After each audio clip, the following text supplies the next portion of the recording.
Então, vamos lá. Teve a crise de 1929, mas tá bom, por que teve essa crise? Antes desse período aí, antes da década de 20, teve a Primeira Guerra Mundial. Foi de 1914, algum ano aí, 1918, se eu não me engano. Aí nesse período, os Estados Unidos demorou um século para entrar na guerra, só entrou no último ano. Então ele só foi lucrando, porque ele estava vendendo os produtos ali pro pessoal, estava vendendo produto para Inglaterra, para França, então ele só estava se dando bem. Aí ele acabou ficando rico nesse período, o pica, mais pica assim de todos. Por quê? Porque ele estava produzindo para os outros, a guerra não era no território dele, até quando ele entrou na guerra, não teve seu território distribuído, só destruiu o território lá europeu, porque a guerra estava sendo principalmente na Europa, e talvez um pouco na Ásia, não me lembro. Aí, com isso, os Estados Unidos saiu da guerra como? Bem, e o resto? Fudido. Por quê? Porque eles estavam gastando muito dinheiro para reconstruir os países. Se bem que teve a indenização ali, só que era parcelado, né? Não era direto. Mas aí, o que aconteceu? Os Estados Unidos estavam produzindo muito, teve a época aí veio o American Style of Life, American Way of Life, aliás. American Way of Life, que era o seguinte, o pessoal estava tudo bem, né? Tudo rico. Então eles tinham um monte de automóvel, eletrodoméstico, produtos tecnológicos, que as indústrias lá estavam bem ricas, porque estavam produzindo muito para vender para os países europeus, já que as indústrias deles já tinham sido destruídas.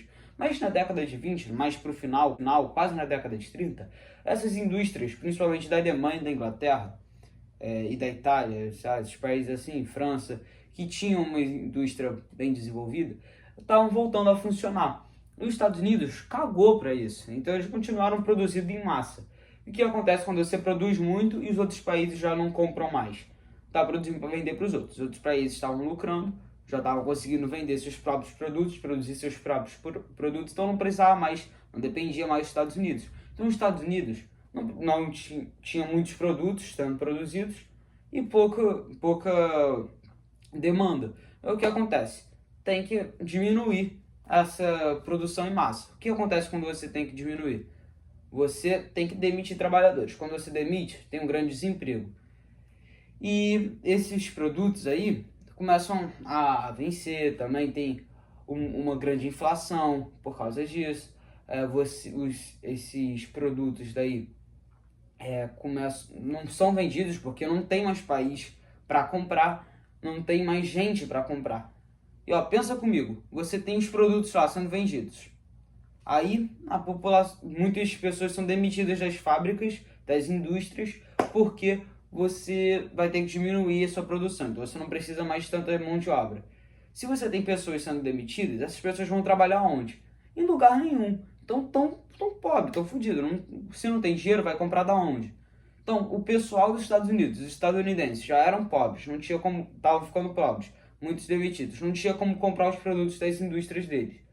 Aí junta isso com o fato de que os europeus já não dependiam mais dos Estados Unidos.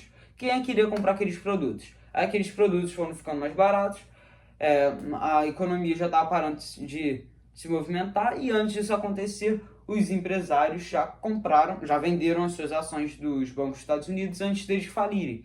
Aí os bancos já estavam falindo e ó, é um efeito dominó. Demitiu pessoa.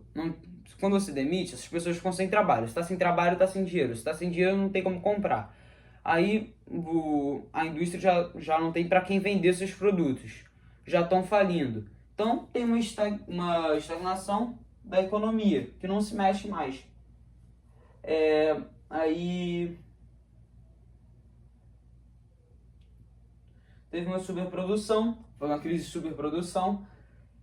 Aí teve o crack da Bolsa de Valores, que se deu no dia 29 de outubro de 1929, que foi quando a Bolsa de Nova York estagnou, assim, tipo, parou. E isso afeta o mundo todo, né? Porque, sendo os Estados Unidos a principal potência, eles compravam, eram o principal comprador dos produtos de todo o mundo. Por exemplo, o Brasil, o principal comprador de café do Brasil era os Estados Unidos. Os Estados Unidos estavam na merda, o Brasil também estava na merda, porque não tinha para quem vender o seu café. Então, afetou o mundo todo, e até a Europa. E isso daí tem várias consequências que eu vou explicar também. Mas só depois, porque é regime totalitário, aí deixa. E o fim do sonho americano, que eles estavam muito bem, depois se fuderam. Todo mundo foi muito morador de rua, gente vendendo seus filhos porque não tinham condições de cuidar deles. Foi realmente muito triste. Tem umas fotos ali no slide da Erika Portela, que vocês vão poder encontrar bastante dessas fotos chocantes aí. Desemprego, miséria, um desespero. Aí tá bom, como solucionar isso? Então, vocês sabem que os Estados Unidos hoje ainda é uma potência. Como que é uma potência? Se fudeu legal no passado, né, em 1929. O que aconteceu? Veio o New Deal, que foi uma estratégia usada no governo de Roosevelt. Como é que é o nome inteiro do cara? Franklin Delano Roosevelt, o presidente dos Estados Unidos, o governante ali dos Estados Unidos. E utilizou o keynesianismo, como é que é o nome? Essa porra dele. John Keynes, aí acho que é keynesianismo, sabe? Foda-se, depois você pesquisa. Aí o John Keynes teve uma ideia. Os Estados Unidos tinham bastante dinheiro guardado, porque eles lucraram com a Primeira Guerra, né? Estavam vendendo muita coisa, então eles lucraram. Esse dinheiro estava com quem? Estava com o Estado. Para a indústria se movimentar, você vai precisar que a população tenha dinheiro para comprar os produtos produzidos nas indústrias, produtos agrícolas. Porque se a população não tem dinheiro para comprar, o dinheiro vai ficar só na mão do Estado e pronto. Então qual foi a solução de John Keynes? John Keynes. A solução foi basicamente o Estado dar uma determinada quantia de dinheiro para aqueles desempregados. O nome seria seguro-desemprego. Aí o Estado daria esse dinheiro para eles poderem sobreviver e gastar com as coisas que precisavam. Também iria estabelecer um preço fixo, uma tabela de preços assim, para os alimentos produzidos, para os alimentos produzidos nas propriedades agrícolas e também nas indústrias. E de onde é que viria o lucro dos empresários? Viria do Estado também. O Estado daria dinheiro para eles, daria o lucro para eles durante esse período de reestruturação da economia. Mas como que isso ajuda? Vamos lá. Mas deixa eu ver se falei tudo.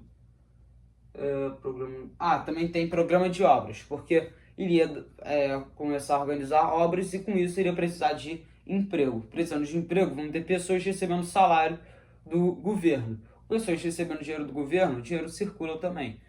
Então, pensa comigo, não tem ninguém para gastar. Então eles estão dando dinheiro pessoal, que o pessoal tenha dinheiro, e também estimula a produção em indústrias e estimula produtores agrícolas a voltarem seus negócios, porque aí vai ter gente vendendo e gente comprando. E isso é basicamente capitalismo, porque se você vende, alguém compra, aí essa pessoa está dando dinheiro para você, depois você vai usar esse dinheiro para pagar outra coisa, já está circulando a moeda, entendeu? Aí voltou com o tempo.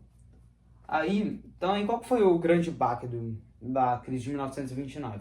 O grande baque é que, falhou, né? Era o liberalismo econômico de Adam Smith, que a gente estudou lá no Iluminismo, né? Logo depois do Iluminismo. O cara, ele basicamente organizou ali uma estratégia, só que não foi adaptada ao contexto atual, ao contexto daquela época, né? Não foi mudando. Então, falhou e tem que mudar. Só que o pessoal falou, caraca, o capitalismo falhou e socialismo tá logo ali, socialismo tá dando certo. Então quais foram as consequências na Europa?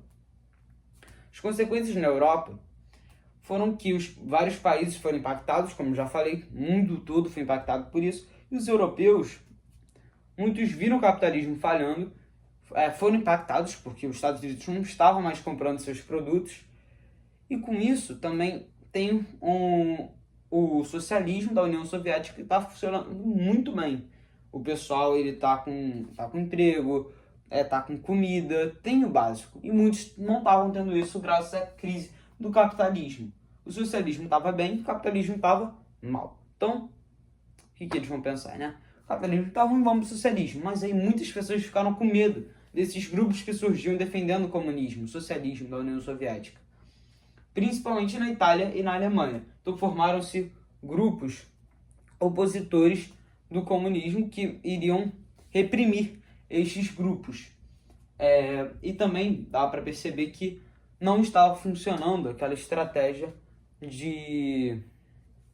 as estratégias do governo democrático mesmo. Então surgiram grupos que queriam ter aquele poder para decidir as coisas, pegar a economia na mão deles para passar uma certa segurança. Olha só, estamos aqui, vamos melhorar. A Alemanha ainda tinha um sentimento de revanchismo, porque perdeu a guerra. A Itália também, porque apesar de ter começado de um lado, trocou depois, estava neutra, mas da mesma forma, teve seu território atingido, mas não recebeu indenização da guerra, então também estava mal. Então esses foram os dois principais países que iniciaram essas revoltas, combatendo os ideais comunistas, mas também surgindo com novas ideias para o melhor funcionamento do capitalismo. Eles queriam se sobressair, né? Aí é regime totalitário.